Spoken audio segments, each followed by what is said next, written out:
Hello, my name is Megan Fink and I'm currently in the VRT and O&M program located at Hunter College. Today we're going to be talking about food preparation for someone with low vision or who is completely blind. So first what we're going to do is we are going to work on pouring. So for someone who is visually impaired or legally blind or completely blind, they may use a liquid level indicator, or they may use their tip of their finger to go over the edge of the cup to be able to feel when the liquid reaches the top of the cup. So first I'm going to demonstrate what happens when you have a liquid level indicator, and I'm going to be using this cranberry juice. So when pouring, you want to make sure that your client is bringing the lip of what is being poured to the edge of the cup so that there's no room for spills. So as I pour slowly,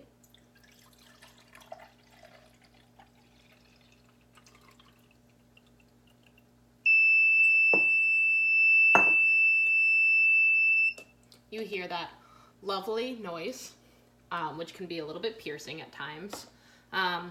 So what I'm going to do now is I'm going to demonstrate it as well as just using the tip of my finger. Let me pour the liquid back into here first.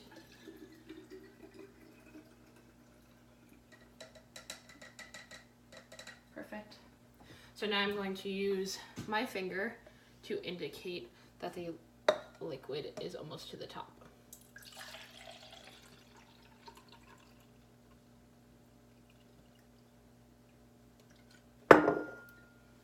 Perfect. And for someone that wants to use halfway, it's good to indicate by using the weight of the cup. Right now it's pretty heavy because it's all the way filled. Or if they have a lot of useful vision, they would be able to visibly see.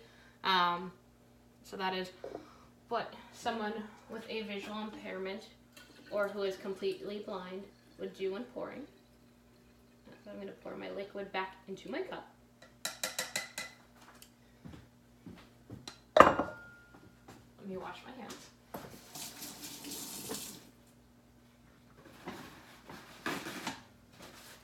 So when it comes to measuring, it's in a lot of situations it's going to depend on what clients you have. So as of right now, I have measuring cups, and right now they're all white, so it can be a little crazy. Sometimes they may have color-coded measuring cups. What my measuring cups have, they have a little circle which says the number on it, and then they each have a certain color. So for certain people, they may be able to memorize that the biggest one is a full cup, size smaller is a half a cup, and it goes to a third and a fourth. My cups are on a ring because I keep them all organized and together. So some ways that you can also identify the measuring cup is, for me, I labeled it with a Sharpie, and I labeled 1/4.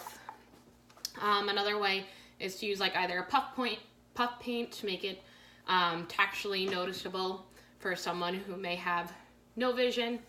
So when it comes to measuring, to make your life easier, it's always good to take your dry ingredients and maybe pour it into a big container.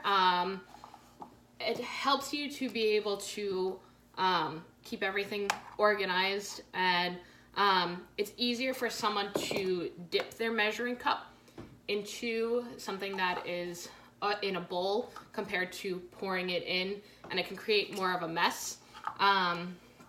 So what I'm going to do, I have a cup of sugar.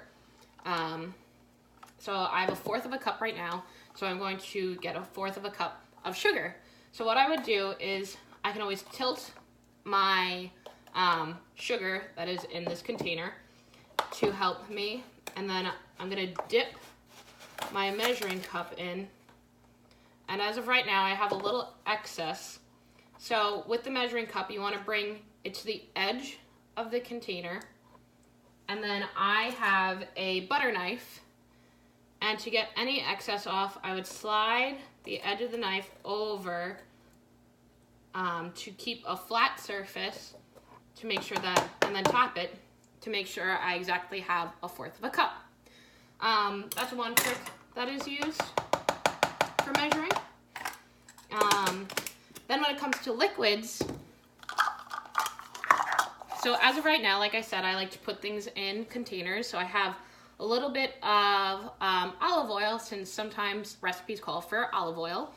So I currently have a little bit of olive oil in a container, and I also have my measuring spoons. I didn't have these labeled these are probably a little bit easier for someone that is low vision. They have some color to them for each different one. I'd probably label them because it's not too big of font. So I would either label them using Braille, using large print to indicate which one. So I have a teaspoon right here. So what I'm going to do is I'm going to keep it flat, and I'm going to take my teaspoon and I'm going to bring the lip of it all the way to the edge, and I'm going to just dip it. So when I dip it forward and tilt it on an angle, and it helps create that perfect teaspoon. See? Perfect. And then I'm gonna just dump it back in. So this is some tricks that are used with measuring. All right, so we have completed pouring, measuring. All right, right now we're going to do some pouring, some slicing and chopping. So right now I'm going to be peeling and cutting a potato. So this is an excess bowl.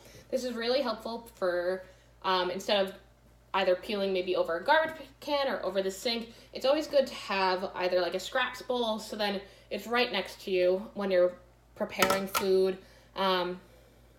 Just makes your life a little bit easier. As VRTs, we want to make sure everything is efficient. So right now I'm going to wash my potato first.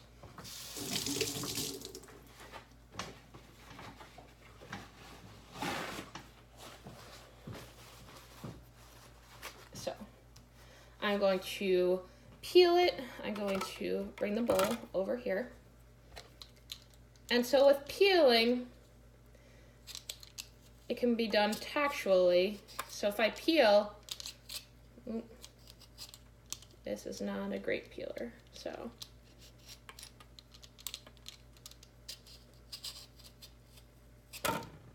So I'd be able to feel with my fingers the difference between when I have peeled part of the potato and when the skin is still on, because it creates, there's a moist surface, and when the skin is on, it's more of a rougher feeling. So I'm going to, and it's also helpful that you create like an organized method for doing it in some way for peeling. So I peel from top to bottom, and then right now I have my useful vision to identify if I've missed a spot. But if I had no vision, what I could do is peel around the potato. So these are little tricks that we use.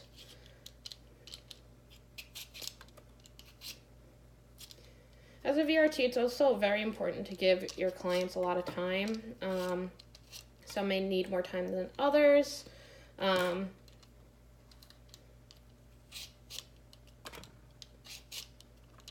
Cooking is not a fast thing to be done.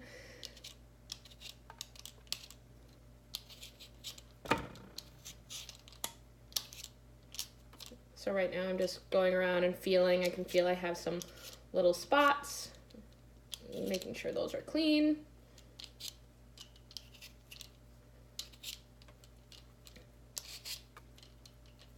Perfect. So getting rid of my bowl, and I have my board right here. I unfortunately did not have a cutting board that had much contrast. I have a wooden one in front of me. For clients that may have low vision, it's also helpful to give them like maybe a black cutting board, maybe a white cutting board. Contrast is really important. Also, I've seen in situations where the illumination, the lighting in the house is not great, so they may use a lamp desk and bring the light closer to them to make it easier for them. So especially when cutting, Underneath my board, I actually have a wet towel. You can also use like a grip mat. It's really important that your clients understand that their cutting board may slide sometimes. So either using a wet bounty paper towel, a grip mat, something that keeps the cutting board in place.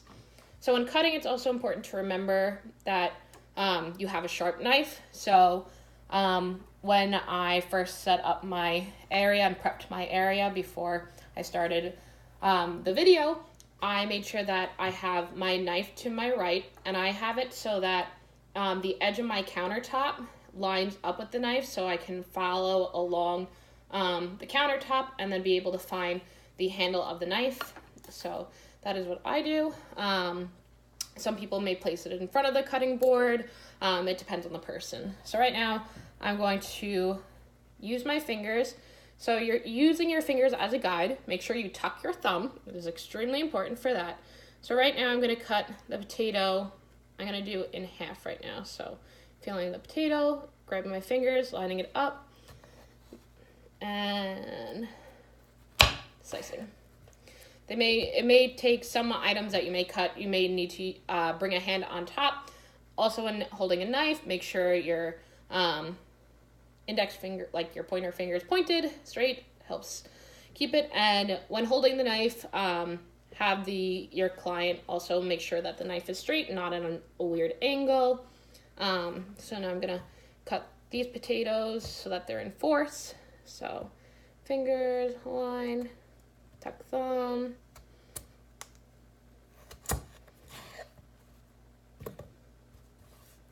And then I like to push them to the side. Fingers, tuck thumb.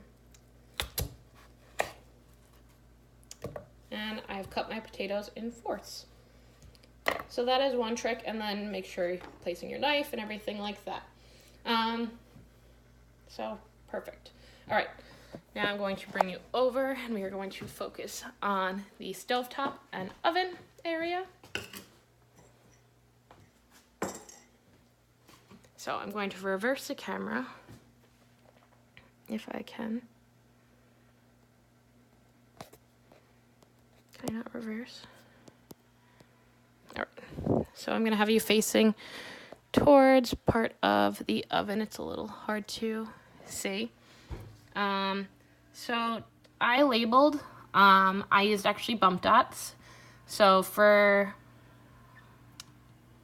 I have a touch screen, so it can get a little complicated.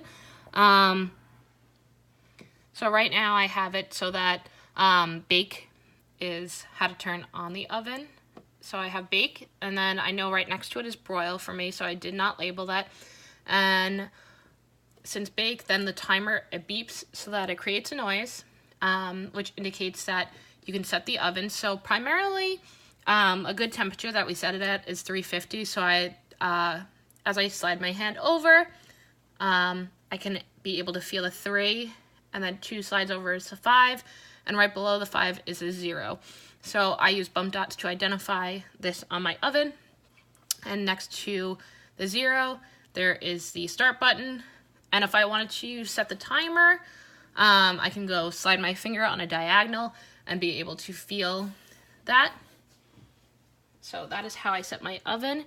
And then for my stove, I use bump dots over here too. So I used different colored bump dots as well.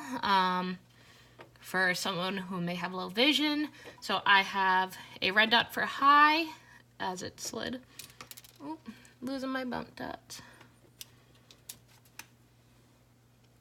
Oh, so for high, and then I have an orange dot for medium, and a yellow dot for low. So as I just lost one of my bump dots, I'm gonna put it down for 2 seconds and get the rest of my bump dots.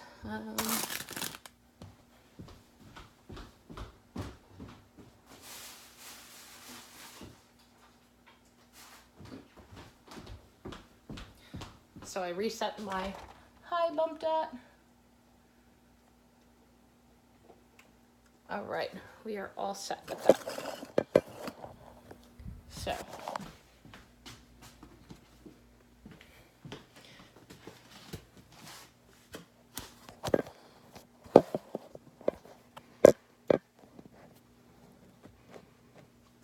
for setting my stove, it's a little, I have a glass stove top, so it can be a little complicated. So the way that I like to center my pan is I actually use my hands so that I know that I can feel where, so right now I do have my pan centered, so I can always take it off to recenter it, but I use my hand and I find between the edge of the countertop and the beginning of the stove. So I line my fingers up like that, so then I can feel with my index finger that I am currently at the edge of the pan. And then in order to feel it from the other direction, from the tip of the beginning of the oven to the first burner, I then align my other index finger to line up so that it creates like this weird like shape, but that's how I can identify. So then I align that up and I can feel that my pinky is lined up straight with the pan.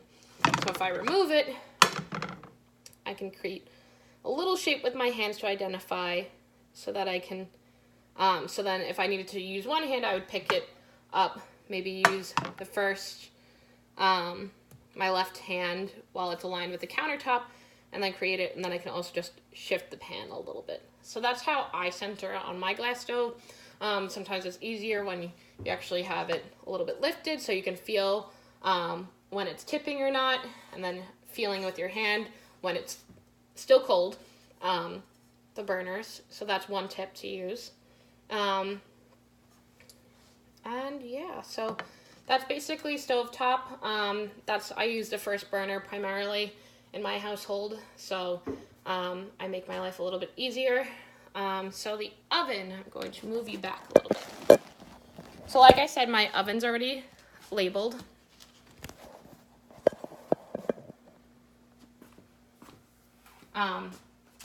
So I'm gonna move my pan out of the way, and I actually have, so I'll throw my potatoes on my tray if I was going to bake my potatoes. So it's really important to explore your oven when it's still, when there's no heat on, same with the stove. So in order to do this, when the oven's off, it's good to familiarize yourself. Like I said, like I have my bump dots where my start timer is. I know that, or when I set for my baking, I know that next to it is my broil, so I did not use a bump dot on that. You can also use little like braille labels, like if you have like a B for, or like using a BR for broil, BA for like maybe bake, and then maybe using 1, 2, or certain numbers. If it is a touch screen, can be a little complicated at times. So it's also important when you're exploring the oven, when you pull it down, you can also make sure that your legs are aligned with the oven, and explore my first like oven rack is a little higher, so it's a little bit closer to the top. So it's always good to explore the certain where the racks are located. I can always pull mine out as well, so mine's a little rusty. And then underneath is the next rack.